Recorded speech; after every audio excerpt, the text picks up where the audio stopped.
Welcome to Center Heist Productions. It is May 8th, 2024, the day after with the results of the draft lottery. Please hit the like, subscribe down in your right hand corner. That would muchly mean a lot to us here. Thank you for joining us. This is exactly what it says it is. The results I didn't get in, and I don't get into a bunch of the malarkey of Rumorville. Not one to run my channel that way. I tend to like to go with more factual information, so that's why you didn't hear me going over a whole lot of rumors that were going on with the draft lottery. And like we just seen last night, it ended up nobody moved. The list stayed as it was, where people fell in place, and thank God. And you look at Montreal, the last now with this draft, that's three drafts in a row. They stayed in the position they fell in, and that's great. And thank goodness it worked out that way. I mean, yes, we didn't get the first, but the way Rumorville was going, we were looking like we were headed for six. The so-called leak, which again, um, and we know it came from TBS Sport, I guess, from Montreal. Well, they got a track record for false information coming out as well. So sorry, but I don't tend to like listening to those particular outlets. Rumors tend to be what they like to throw out there, gives them a talk story, draws attention to them. And I guess, a lot of people like clickbait. I don't. I like to stick with facts. So, with the results, it ended up just the way we thought it would. We seen very clearly the Sharks stuck with, they get Celebrini from what will be on the 28th, unless there's a trade made. Hawks came second, Anaheim third, Columbus fourth, Montreal fifth, Utah sixth, Ottawa seventh, eighth, Seattle, Calgary at ninth, New Jersey at 10th, Buffalo at 11th, Flyers at 12th, Minnesota State at 13th, Pittsburgh got 14th, which will move to the Sharks. They owe the Sharks that draft, and because it didn't fall higher, the Sharks will maintain that draft, I'm sure. And Detroit at 15 and St. Louis at 16. That was your top 16 of teams that could have moved. It didn't. The list pretty much stayed as is, which I'm happy for.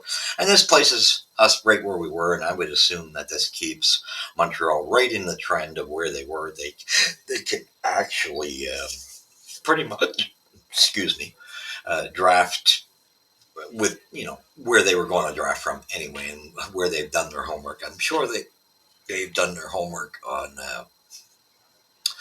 which players have their interest right now, and I think right now for Montreal, they got to make this count. This is our most important draft left for big names, like being in that top 10 group, because I don't know. Next year, I think we're going to fall out of the top five for sure, because I think we'll place in like 22nd, and that's moving up 6 spots uh, compared to where we placed at 28th. So I think that's where Montreal will be. We will not compete for a wild card. We're not ready for that yet. I know teams want to, or people want to put up, oh, the Habs are, no, they're not. They're not at that stage yet.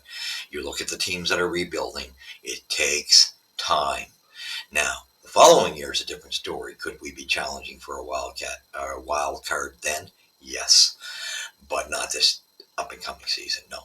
So this one really counts, and for me, yes, we've gotten the words that Lidstrom really would like to play with Slavkovsky. He would like to, even with Cole Caulfield, he would like to get the opportunity. So that's a positive, because he really would like to be there.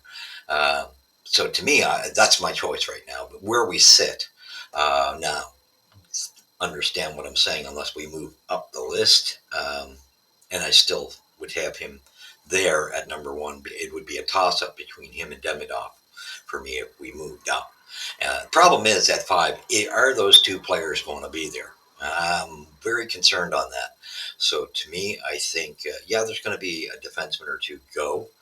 But this, to me, is a good opportunity. Yes, the Sharks could go with Celebrini, and this might be a really wide open opportunity for somebody wanting to make that big splashy trade, because wouldn't it be a faster process moving forward for the Sharks if they could get like a couple of good defensemen and like whatever else, first round pick that just moves them lower, and they still get a good player there, and they get a couple defensemen to speed up their process of their rebuild. I think that leaves the door open for a team like that. I think it also leaves the door open with Chicago. So because yes, they've got their top guy last year, and basically, I think if you could add a couple where Montreal is so heavy in the defense prospects, and you threw in your fifth rounder or whatever, or even your second, however you could make it work. Because I think we're going to have to start thinking next year. Maybe you toss in the late draft. Who knows? Or you throw a number one draft from next year, because we're not going to be in that top five.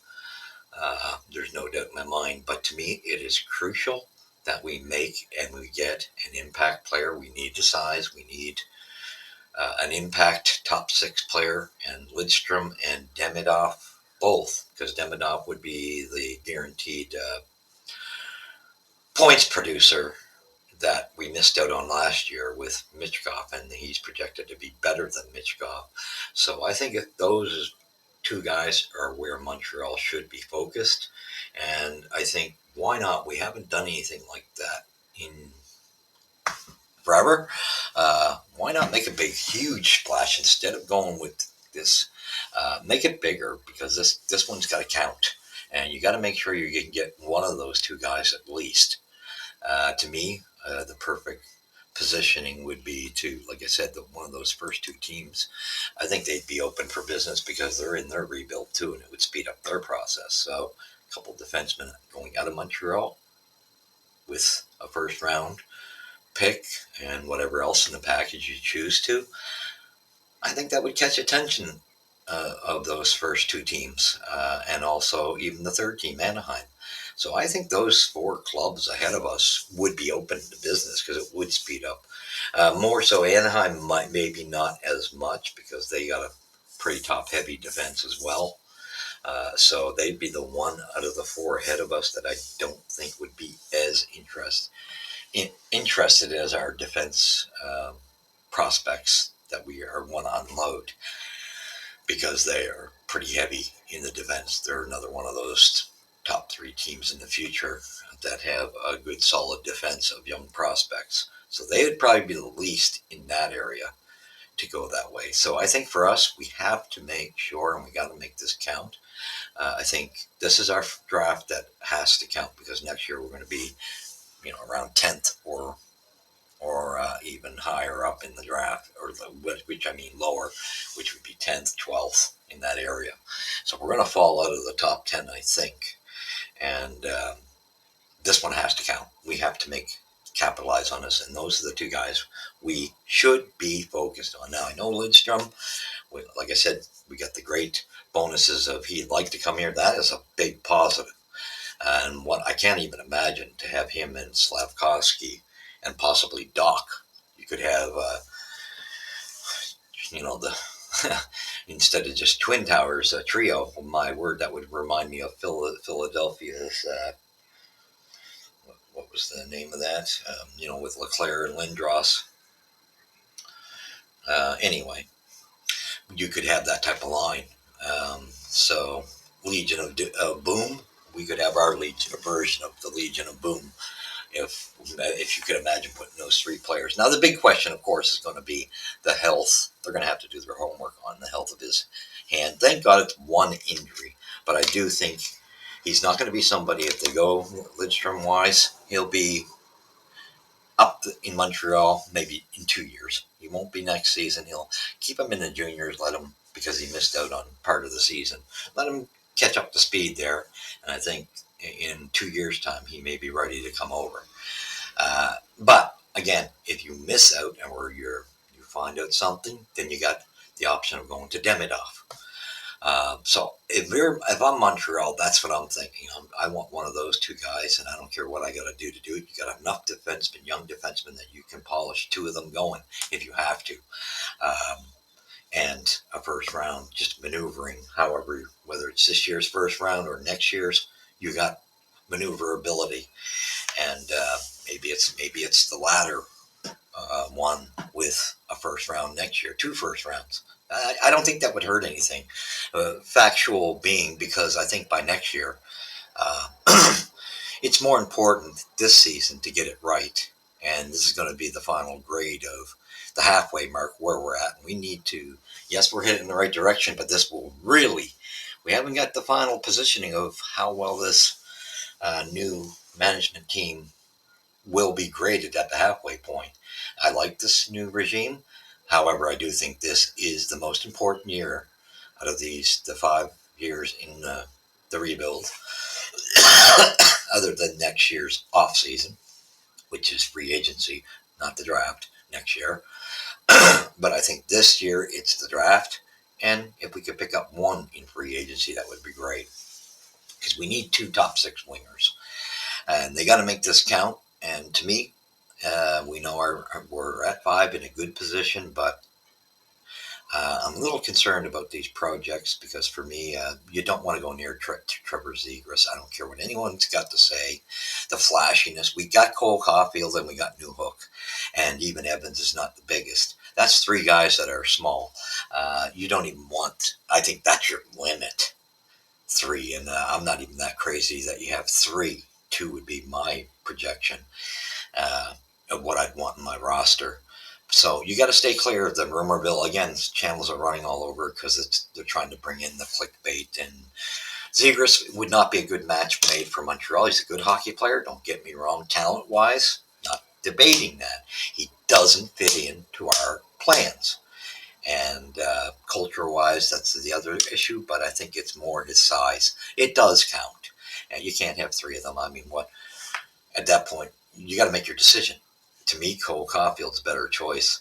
If you had to have one or the other of Zegras or Caulfield, it's hands down for me, Caulfield. He's got the team and the heart type of player and better responsibility attitude wise. And that's clear. So you can't go. We can't make the mistake of going after Zegras. That's nonsense. For us, I think we got guys like Neshcash coming up in free agency.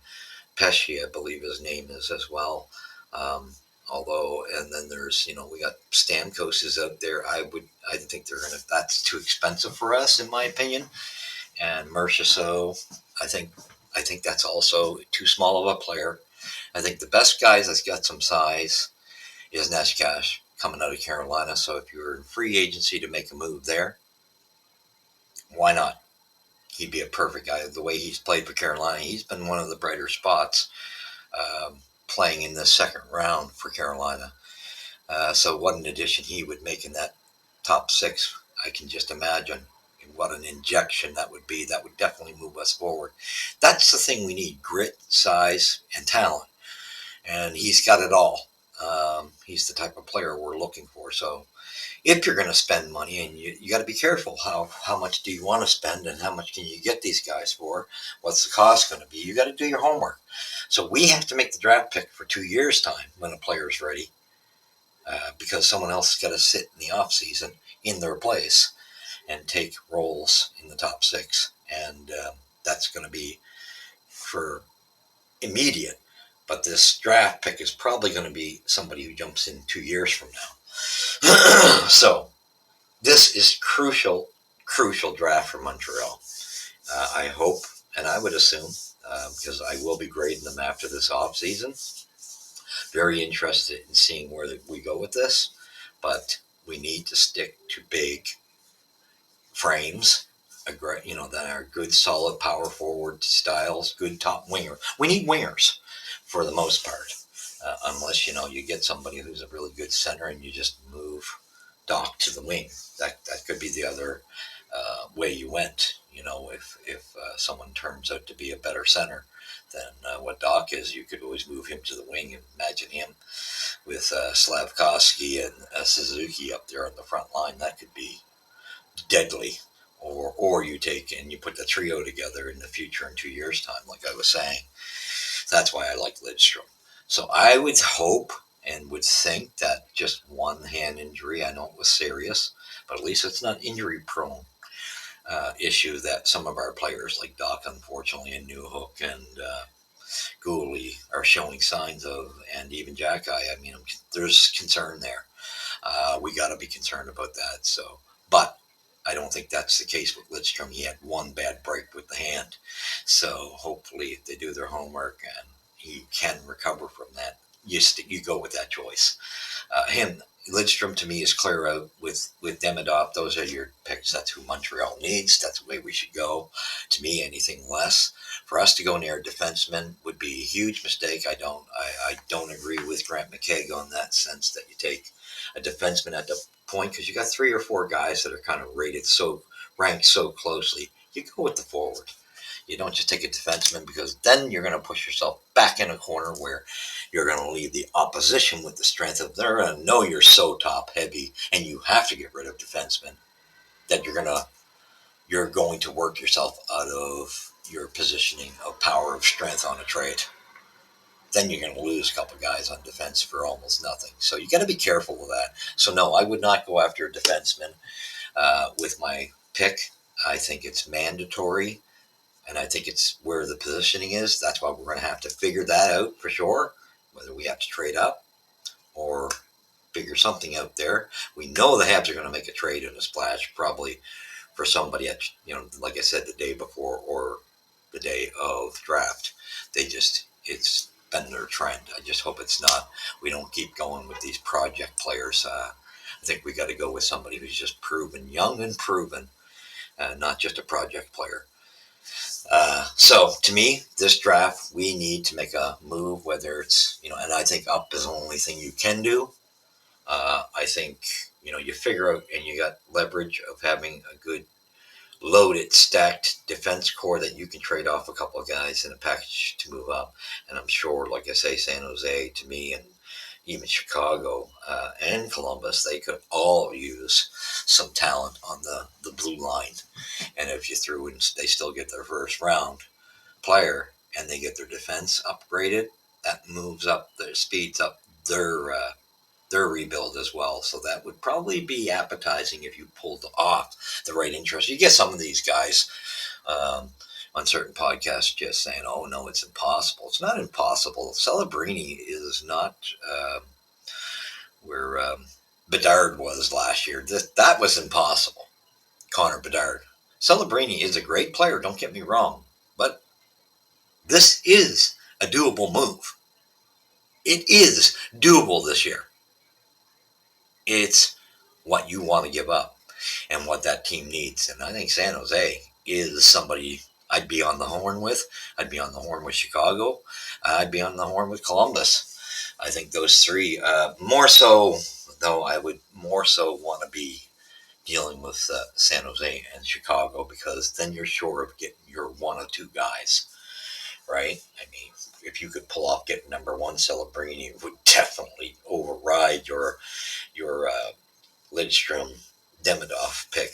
But is he, for our structure, would he be a better fit or would the other 2 be a better fit, right? So that's what you got to think.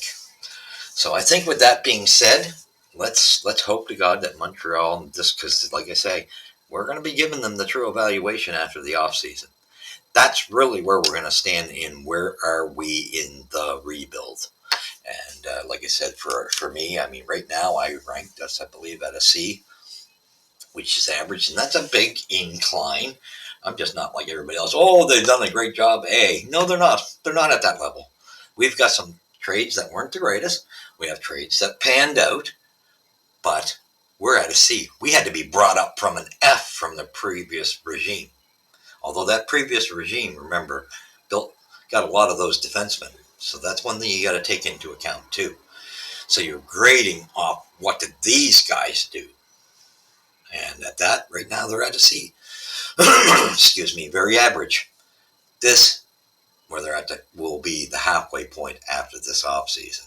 That's when we'll be able to grade these guys truthfully and know the direction they're taking this team. Because do you want to be a team that wins the Stanley Cup? Or do you want to be a team that just makes the playoffs and like Toronto? That got flashy players, small, whatever. I mean, that type of thing. That's what the danger is of going with a small guy here. is you become a team that's just enough to get in the playoffs, but you're not a team that can win the playoffs. So we got to stay clear of that.